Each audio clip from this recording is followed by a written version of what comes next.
This is the story of how money ended Conor McGregor's career. It's official. Conor McGregor is finally coming back to not only coach The Ultimate Fighter again, but is also set to face Michael Chandler sometime after the season. And obviously the return of Conor McGregor will bring so much fun, and I do think this is going to be an explosive matchup of guys that always bring entertainment, though I'm not sure if Conor can pull this off. Conor McGregor hasn't looked too great in his last two performances against Dustin Poirier, and in general Conor hasn't looked too great at all since 2015. But unlike Conor, today's video partner NordVPN has tremendous defense that can defend against today's most common cybersecurity threats. Worried about a man-in-the-middle attack where a devious Wi-Fi network you connected to may take your data while browsing? Well, NordVPN shoulder rolls and counters that with their ability to encrypt online traffic at all times. How about phishing, where an account or email address you thought was legit gives you a link that takes your information? Well, NordVPN makes the correct read and can warn you about dangerous websites.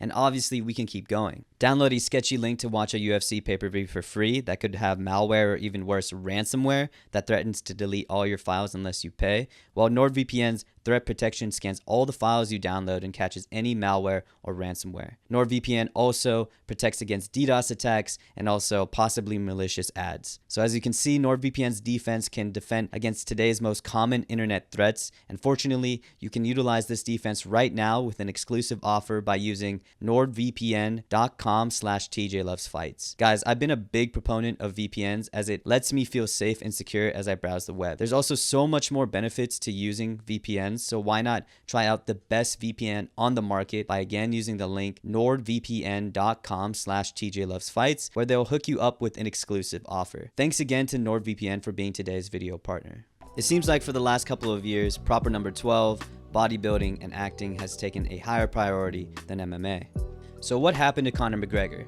What happened to the sport's biggest star? So obviously the rise and prime of Conor McGregor has been very well documented on the internet, and most of you guys, even casual fans, would probably remember how Conor rose to notoriety, so I'll try to keep this summary of his rise brief. Conor McGregor was a huge star in Cage Warriors, which is a UK/Irish fighting organization, and he had a huge debut against Marcus Brimage for his first fight in the UFC. Conor would win in dominant fashion as he went on to TKO Marcus Brimage in the first round at just over a minute. He earned $60,000 because of his KO performance, and he gave us the iconic 60 G's, baby! Conor McGregor would go on to beat big names at featherweight such as Max Holloway, Dustin Poirier, and Chad Mendes. During this rise, Conor McGregor would explode in popularity due to his incredible striking performances, along with his iconic trash talk and cocky attitude.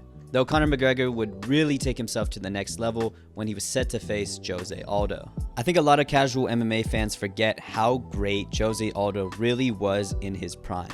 At the time, Jose Aldo was undefeated in the UFC. He was also the UFC's first featherweight champion and also the WEC champion before the UFC bought out WEC. And he's still considered one of the greatest featherweights of all time and also one of the greatest fighters, period. So what Conor McGregor did to this absolute legend is probably one of the most recognizable and iconic moments in UFC history.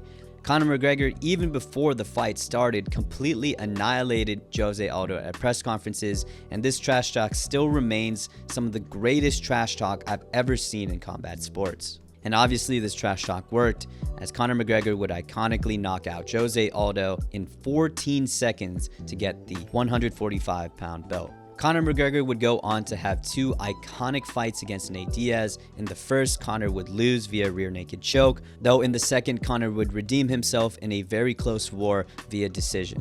Conor would then top off this year and ultimately his prime with an incredible and masterful performance against Eddie Alvarez and win the UFC lightweight title and become the sport's first double champion. And by this time, Conor McGregor was by far the UFC's biggest star and also was the most paid star at that. By this point, Conor McGregor had made an estimated just over $21 million in total UFC earnings, which doesn't just include the guaranteed fight purse, but also any bonuses and sponsorship deals. Obviously, this is a ton of money for any UFC fighter or any athlete, period, but this type of money would not even compare to his next fight. Conor McGregor would pull off another seemingly impossible feat by jumping into another completely different sport in boxing and face one of its greatest in Floyd Mayweather. The unconfirmed guaranteed fight purse for Conor McGregor in this fight was $30 million, which was almost $9 million more than all of his total career earnings in the UFC. Though Conor McGregor would go on to lose this fight, he would sell the hell out of this fight along with Floyd Mayweather, and this resulted in this event being the second most bought pay-per-view event of all time. It's also rumored because of the pay-per-view buy bonuses along with sponsorships, Conor McGregor actually took home closer to $99 million at the end of the event. Though this was huge for Conor McGregor financially, for a lot of fans, we mark this point in time in which Conor McGregor's career would take a downturn.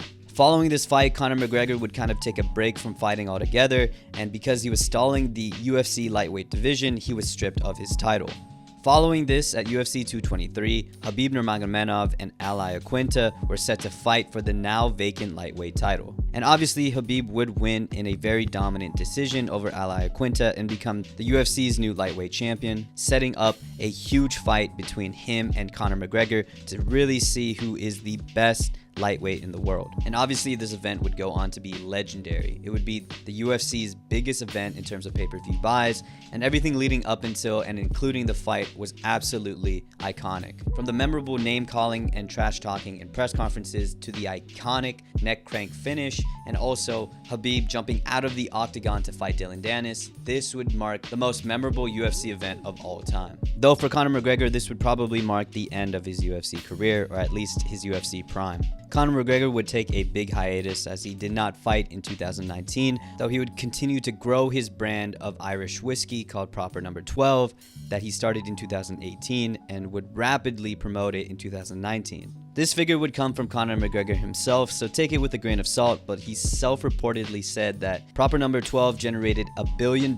in whiskey sales by May of 2019. And for the first time, Conor McGregor would land a spot in the top 100 wealthiest athletes in the world according to Forbes. And though Conor McGregor did not fight within the year of 2019, he was easily making as much, if not more, from his Irish whiskey than his fights in the UFC. Though Conor was making a boatload of money, he would inevitably make his return in early 2020 when he was set to face Donald Cerrone at 170 pounds. And though I said we were in the start of Conor McGregor's decline in his MMA career, he would get a solid win over Donald Cerrone, albeit a very well past his prime Cerrone, who was in his own decline as well.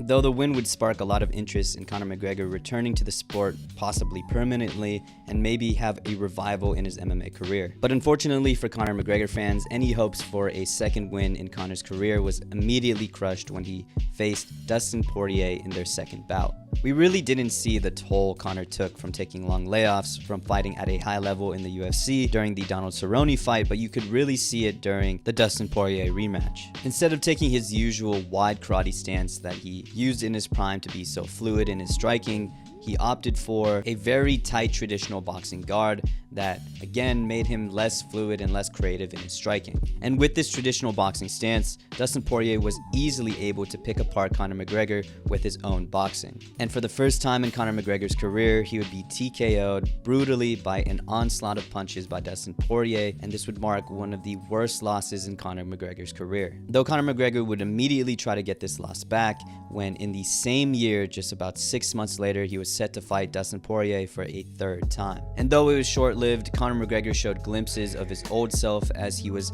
much wider in his stance, he was throwing much more kicks, and his striking overall just looked like Conor of old. Though unfortunately for Conor, this moment was abruptly ended as he broke his leg as he was falling back to the cage, and subsequently this would end the fight due to doctor's stoppage. But even with these two big L's that he took from Dustin Poirier in the same year, 2021 would still mark Conor McGregor as the richest athlete in the world according to Forbes, mainly due to his widely successful Proper No. 12 brand. So even though he was sidelined from MMA due to his injury, he was still making, again, a boatload of cash because of the Proper No. 12 brand, and because of this, he would take on other ventures. Conor would get into his Arnold phase as he was rehabbing his leg and got reportedly up to 195 pounds and just looked like a complete bodybuilder.